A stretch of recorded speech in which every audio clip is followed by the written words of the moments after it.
자바스크립트 데이터 유형 변환에 대해서 얘기를 해보도록 하겠습니다. 데이터 유형 변환이라는 것은 우리가 앞서 살펴본 데이터 유형이 있잖아요. 그 유형 간 변화를 얘기를 하는 겁니다. 자바스크립트는 동적형 지정 언어입니다. 변수를 선언할 때 데이터 유형을 지정할 필요가 없음을 의미한다. 이 얘기인데요. 예를 들어 보게 되면 동적형 지정 언어는 형이 동적으로 결정이 됩니다. 유형을 처음부터 지정하지 않게 되고요. 토탈이라고 하는 변수에 숫자값 1568이 들어가 있고 메시지에 문자값, show에 불리언 값이 들어가 있는데 이 값을 바꾸는데 아무런 제약이 없는 겁니다. 토탈이라는 값에다가 true라고 입력을 해도 오류가 발생하지 않는 거죠. 실제 토탈이라는 값은 처음에는 숫자 값이었는데 나중에는 불리언 값을 집어넣어도 아무런 오류를 발하지 않는 것이 동적으로 유형이 변경되는 그런 언어다라고 보시면 돼요. 자바스크립트나 파이썬이 대표적인 언어가 되겠습니다. 반면 C라든가 자바라든가 이런 언어들은 정적형 지정 언어인데요. 자바스크립트와 유사한 문법 형태를 살펴보기 위해서 타입스크립트라는 문법으로 좀 비교를 해보도록 하겠습니다. 동적형 지정 언어와 다르게 정적형 지정 언어에서는 이와 같은 형태로 변수에다가 유형을 설정해 주는 거죠. 이건 넘버 유형이다. 이것은 스트링 유형이다. 이것은 불리언 유형이다. 이렇게 형을 지정해 주는 겁니다. 이렇게 변수를 처음 설정할 때 형을 지정해 줌으로 따라서 토탈이라는 변수에 숫자 값이 아닌 다른 값이 들어오게 되면 오류를 발생시켜서 사용자한테 미리 얘기를 해주는 거죠. 이런 정적형 지정 언어의 장점은 디버깅이 용이하다는 점이에요. 왜냐하면 토탈이라고 하는 변수를 넘버라고 만들어놨는데 누군가가 그 토탈이라는 값을 넘버가 아닌 다른 값을 대입을 했을 때 문제를 발생시켜서 프로그래밍이 엉망으로 되지 않게끔 만들어줄 수 있기 때문인 거죠. 정적형 지정 언어의 장점은 그런 부분이 될 수 있습니다. 하지만 자바스크립트는 동적형 지정 언어이기 때문에 이와 같은 방식으로 쓰시면 문법상 오류가 발생을 하게 됩니다. 콜론 부분에 문법 오류가 있다고 얘기를 해주는 걸 확인할 수가 있겠죠. 자바스크립트로 변환되는 타입스크립트라는 언어는 정적형 지정 언어처럼 사용이 가능한데요. 앞서 설명드린 문법처럼 토탈이라는 변수, 커런트라는 변수, 메시지라는 변수, show라는 변수에 타입을 처음부터 정적으로 지정할 수 있습니다. 지정을 한 후에 누군가가 프로그래밍을 하는데 true, 이와 같이 불리언 값을 대입할 수 있어야 되거든요. 왜냐면 show라는 변수는 불리언 값을 대입받도록 초기에 정적으로 설정했기 때문인 거죠. 하지만 이 true라는 값에다가 숫자 값을 입력을 하게 되면은 자바스크립트로 변환되는 과정에서 1029라는 것은 불리언 타입이 아니기 때문에 할당할 수 없다라고 경고 메시지를 주는 걸 볼 수 있습니다.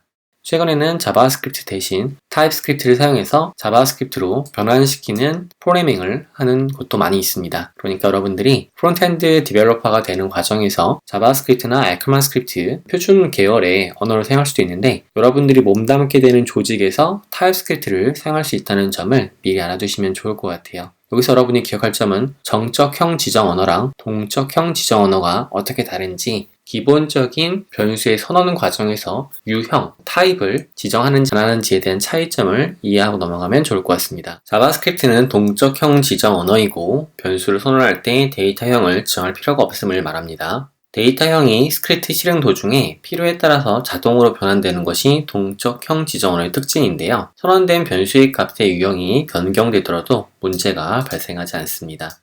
그리고 필요에 따라서 자동으로 형이 변환된다고 말씀을 드렸는데 사실 이 부분은 장점이 될 수도 있지만 단점이 될 수도 있습니다. 저는 이 언어의 단점이라고 좀 보고 있는데요. 어떤 부분인지 좀 알아보도록 하겠습니다. 자동으로 값이 변경되는 경우입니다. 숫자 값이 문자로 변경되는 경우인데요. 예를 들어서 이와 같이 변수 두 개가 있다고 합시다. n 변수와 m 변수. 넘버인 n은 숫자 9고요. 메시지인 m은 Hi, good job 이라는 텍스트를 포함하고 있습니다. 이런 경우에 n하고 m을 더하면 어떤 결과가 나오게 될까요? n은 숫자 값이고 m은 문자 값이거든요. 보통 숫자와 문자는 더할 수가 없죠. 하지만 자바스크립트는 자동으로 형을 변환시킵니다.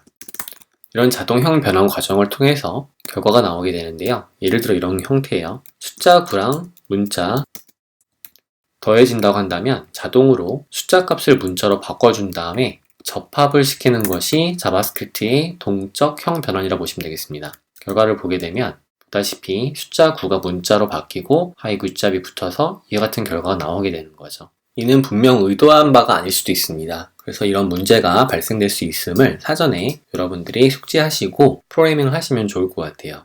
정상적으로 숫자 값을 문자로 바꾸려고 한다면 string이라고 하는 함수가 있는데 이 string 함수에 n을 던졌을 때, 즉 숫자 값을 던졌을 때 문자 값으로 바꿔줘야겠죠. 이와 같은 결과라고 한다면 납득이 가죠. 문자고 숫자를 문자로 바꾼 다음에 접합을 시킨 거니까. 하지만 숫자 값에다가 문자를 더해서 나온 결과는 예측이 가능하지 않을 수 있습니다. 두 번째는 숫자형 문자 값이 숫자로 변경되는 경우입니다. 여기서 얘기하는 숫자형 문자라는 것은 이런 걸 얘기하는 거죠. 숫자 값인데 숫자 값과 같은 형태인데 문자인 경우입니다. 이런 경우는 숫자형 문자라고 볼 수 있겠습니다. 이 숫자형 문자를 숫자로 바꾸는 경우인데요. 정석적인 방법이라면 변수 k에 숫자형 문자값이 있다고 했을 때 number라고 하는 함수에 숫자형 문자값인 k를 전달하게 되면 숫자로 바꿔줍니다. 직관적이고 무엇을 하고자 하는지가 명확하죠. 하지만 이렇게 사용하는 실무자도 있습니다.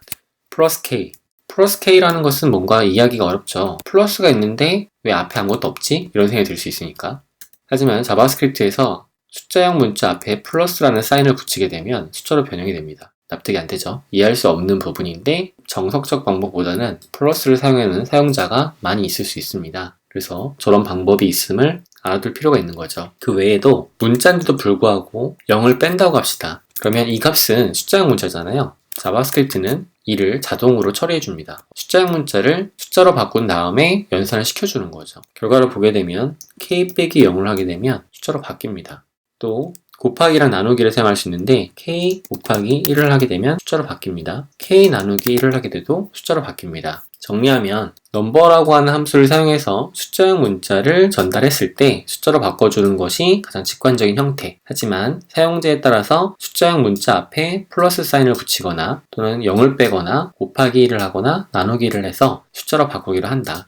여러분들이 지금 당장은 이런 경우가 언제 발생하지에 대해서 잘 이해가 안 될 수 있지만 실제 변수에 담겨져 있는 값이 무엇인지 모르는 상태에서 혼선을 빚을 수 있다는 점입니다. k 빼기 0이 왜 나왔지? 0을 왜 빼지? 0을 빼면 그 수가 아닌가? 이런 생각이 들 수 있으니까요. 제가 권장하는 바는 강요가 아닙니다. 권장하는 바는 명시적으로 누구나 코드를 읽게끔 만들어주는 좋은 코드를 작성하는 사람이 됐으면 하는 건데 코드를 읽는 가독성보다는 본인의 편의를 생각하는 경우로 발생할 수 있어요. 이해를 하고 그렇다면은 넘버 함수의 숫자형 문자가 아닌 문자가 언제 어떤 일이 발생할까요? 자, k라는 변수는 숫자형 문자였죠? k에다가 픽셀이라는 값을 전달해 보겠습니다. 숫자형 문자가 아니죠. 이것은 문자입니다. 이 k라는 값은 변환이 되진 않았죠? 숫자형 문자 값에서 문자를 접합을 하니까 값이 바뀌긴 했지만 k 값이 바뀐 것은 아닙니다. k 값을 바꾸려면 k에다가 픽셀을 더한 값을 다시 k에 대입을 시켜줘야 됩니다. 이 구문을 잘 보시게 되면은 k는 숫자형 문자 값이었죠? 거기에다가 문자를 전달하니까 픽셀이 붙어서 이런 결과가 나오게 돼요. 이 값이 이 안에서 발생한 연산 과정의 결과 값입니다. 그 값을 다시 k에 대입을 해주게 되면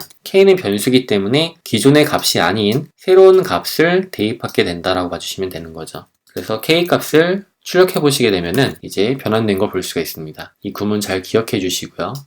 자, 이제 k는 더 이상 숫자형 문자가 아닌 문자입니다. 그러니까 넘버 함수에 대입을 했을 때 k는 none 이라는 값이 나오는데요. none은 not a number. 그러니까 이것은 숫자가 아니야 라는 얘기를 해주는 것이죠.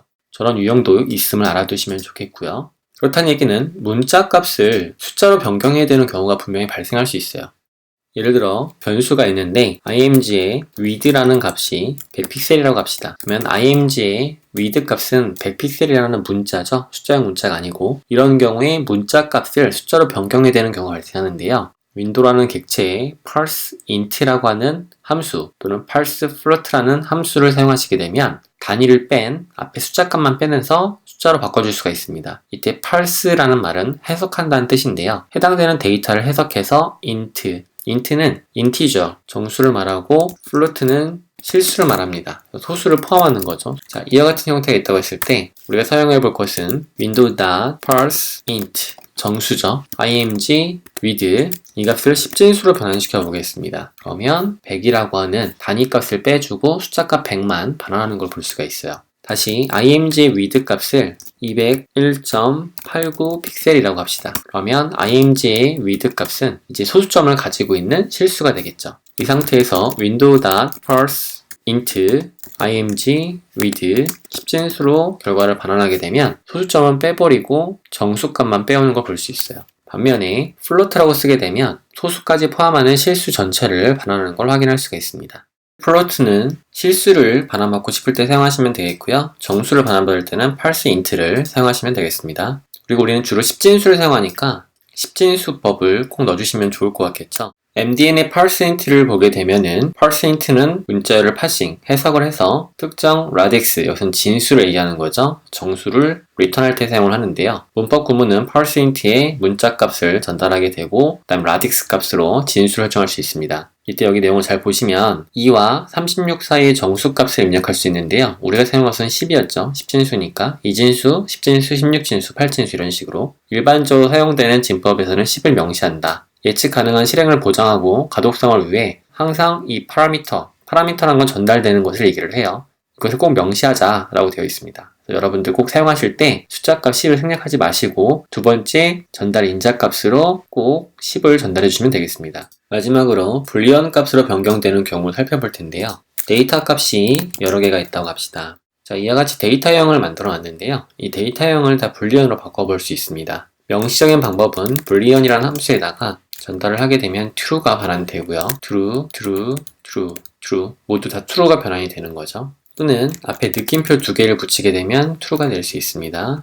한 개를 붙이면 false 됩니다. 이 느낌표는 부정연산자라고 하는데요. 쉽게 얘기하면 반대로 말해주는 겁니다. 참이면 거짓, 거짓이면 참이 되는 것이죠. 앞서 우리가 살펴봤던 명시적인 방법에서 데이터 값을 불리언으로 변경했을 때는 true가 나왔죠. 이때 느낌표 하나를 붙이게 되면 그 true 값의 반대로 형을 변환시켜 줍니다. 자동으로. 이때 두 개를 붙이게 되면 마치 불리언 함수를 사용한 것처럼 값을 변화시킬 수 있습니다. 오히려 이 부분에 한해서만큼은 명시적인 방법보다는 이 방법이 매우 많이 사용이 됩니다. 이 점을 잘 기억해 주시고요. 부정연산자인 느낌표를 두 개 붙이게 되면 부정의 부정이니까 긍정이 되겠죠. 이때 사용에 주의하실 점이 있습니다. 어떤 점이 있냐면 불리언 함수에다가 숫자 값을 1을 전달하게 되면 true, -1을 전달해도 true입니다. 근데 0을 전달하면 false 나옵니다. 0하고 false가 같다고 인식을 하는 문제를 보여줍니다. 숫자 0이랑 불리언 false랑 같을 리가 없는데 자바스크립트는 자동으로 형 변환을 시켜서 이 0을 false로 바꿔서 두 개가 동일하다라고 인식을 하는 고질적인 문제를 가지고 있습니다.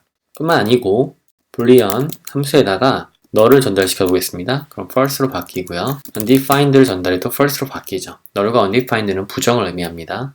빈문자를 전달해 볼까요? false로 바뀝니다. 공백을 전달해 보겠습니다. true로 바뀝니다. 정리하게 되면 0, 빈문자열, null, undefined 이런 것들은 다 부정을 의미하는 것들입니다. 불리언 값으로 변화가 되면은 false가 되는 거죠. 살펴보면 false, 빈문자도 false, null도 false, undefined도 false가 됩니다. 그래서 이것은 나중에 조건문을 공부할 때 조건식에서도 활용이 되는데요. 다소 처음에는 혼란스러울 수 있습니다. 그런데 이 언어가 가지고 있는 특성이고 특징이다 보니까 피해갈 수는 없죠. 그래서 이 부분을 잘 상기하시면 좋을 것 같아요. 숫자 0값, 음수든 양수든 상관없고 0만 false, 빈문자, 공백이 있으면은 true 인식을 합니다. 빈문자열 false, null, undefined 둘 다 nothing을 의미한다고 했죠? 그래서 둘 다 형 변환을 시키게 되면 false가 나오게 됩니다. 반면에 함수나 배열이나 오브젝트는 모두 다 불리언 값으로 바꾸면 존재한다고 인식을 해서 true로 변환되는 것을 살펴봤습니다. 그래서 이런 것들을 특징을 잘 기억해 주시면 되고요. 또 하나, 숫자에다가 null을 더할 수 있을까요? 결과는 숫자 값이 그대로 납니다. 왜냐하면 null이 숫자 0으로 변환되기 때문입니다. 자동으로 형 변환되는 부분들. 많이 혼란스러울 수 있는데 이 영상 강의를 몇 번씩 돌려보셔서 익숙해지시면 좋을 것 같아요. 반면에 undefined는 숫자로 변환되지 않고요. 보는 것처럼 not a number로 결과가 나오게 됩니다. 같아 보이는 null과 undefined일지라 하더라도 숫자와의 연산 과정에서 null은 숫자 0으로 바뀌는 반면 undefined는 그렇지 않기 때문에 연산의 결과는 not a number, 숫자가 아니다라고 나오는 것을 잘 기억해 주시면 좋겠습니다.